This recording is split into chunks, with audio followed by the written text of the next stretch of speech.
Phone miss అయినా లేక చోరీకి గురైనా దానికోసం చాలా టెన్షన్ పడుతుంటారు. కానీ ఫోన్ దొంగలించిన వాళ్ళు మాత్రం క్షణం ఆలస్యం చేయకుండా అకౌంట్లో డబ్బంతా మాయం చేస్తుంటారు. కొన్నాళ్లుగా ఇలాంటి కేసులు విపరీతంగా పెరుగుతున్నాయి. Central equipment identity register software తో కొట్టేసిన ఫోన్లు రికవరీ అవుతున్నా ఖాతాల్లోని డబ్బు తిరిగి రావడం కష్టంగా మారింది. అందుకే ఫోన్ పోయిన వెంటనే మీ యూపీఐ, బ్యాంకు ఖాతాలను బ్లాక్ చేయించాలని పోలీసులు సూచిస్తున్నారు. కొంతమంది యూపీఐ పిన్ ఈజీగా ఉండేందుకు ఫోన్ నెంబర్లను పెట్టుకుంటారు. ఇలాంటివి గుర్తించడం దొంగలకు చాలా ఈజీ. కొట్టేసిన ఫోన్లో బ్యాంక్ అకౌంట్ కు లింక్ అయిన సిమ్ ఉంటుంది. దీని ద్వారా కొత్త పిన్ క్రియేట్ చేసి డబ్బులు మాయం చేసేస్తారు. ఇదంతా చేసేందుకు ఎక్కువ సమయం కూడా పట్టకపోవచ్చు. అందుకే వీలైనంత త్వరగా యూపీఐ అకౌంట్లు బ్లాక్ చేయించాలని సైబర్ నిపుణులు సూచిస్తున్నారు.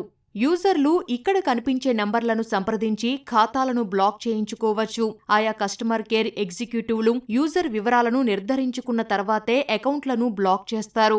ఫోన్ పోయిన వెంటనే సిమ్ కార్డ్, యూపీఐ ఖాతాలకు లింక్ అయిన బ్యాంక్ అకౌంట్లను బ్లాక్ చేయాలి. సమీపంలో ఉన్న పోలీస్ స్టేషన్లో ఫిర్యాదు చేయాలి. దీనితో సీఏఐఆర్ పోర్టల్ ద్వారా పోలీసులు పోయిన ఫోన్ను వెతుకుతారు.